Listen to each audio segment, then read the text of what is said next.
அப்படியே நெய்யா மிதந்துட்டு சொன்னாங்களே. ஏன்னா கொழுப்பை பார்த்துட்டு இருப்பிய எவ்வளவு கொழுப்புன்னு எல்லா கொழுப்பையும் ஒன்னாவே போட்டாச்சு. அதனாலதான் அதுல வந்து அப்படி நெய்யா மிதக்குது.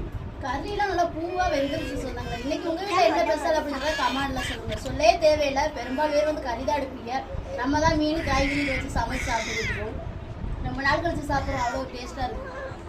அந்த கொழுப்போட சாப்பாடை விரவி சாப்பிட அவ்வளவு ஒரு டேஸ்டா இருக்கு சொன்னாங்களே. என்னத்த சாப்பிடுவோமா? அள்ளி சாப்பிடுங்க. ரொம்ப சடவா தான் இருப்பாங்க என் தங்கங்க. நம்மளும் நம்ம வீட்டுல வந்து கறிபுளி எடுத்து ரொம்ப நாள் ஆயிடுச்சுன்னு சொல்லலாம். அதுக்கப்புறம் இன்னைக்கு தான் எடுத்திருக்கோம். இதுக்கு வேற பிள்ளைகளுக்கு வேற ஞாயிற்றுக்கிழமை வீட்டுல இருக்காங்களா, பிள்ளைகளுமே கறியுமே கேட்டிருந்தாங்க. சரி எல்லா நாளும் ஒவ்வொன்றா சமைச்சுக்கிட்டு இருக்கோம். சரி பிள்ளைங்க ஆசை மாதிரி கறி எடுத்துருவோம் சொல்லிட்டு சென்னையை கூட்டிட்டு நம்ம ஊர் மார்க்கெட்டுக்கு கிளம்பியாச்சு. போற வழியிலே வந்து பீப் கறி வெட்டிக்கிருந்தாங்க. சென்னைக்கு ஆசை கொடுத்துட்டு சரி மட்டன் வாங்கலைன்னா பீப்பை வாங்குவோம், ரெண்டுமே நல்லது தானே. என்ன தாக்கு என்னடா தங்கம் இதுல சொந்தங்களே 3 பேர் அடுப்புகிட்ட உட்கார்ந்து கொழுப்பு மிதக்க மிதக்க வாங்கி தின்னுக்கிட்டே இருந்துட்டாங்க.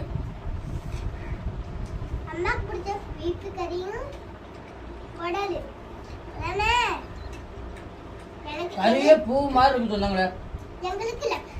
பேசவே முடியல, அவ்வளவு ஒரு இதா தின்னுக்கிட்டு இருக்கு.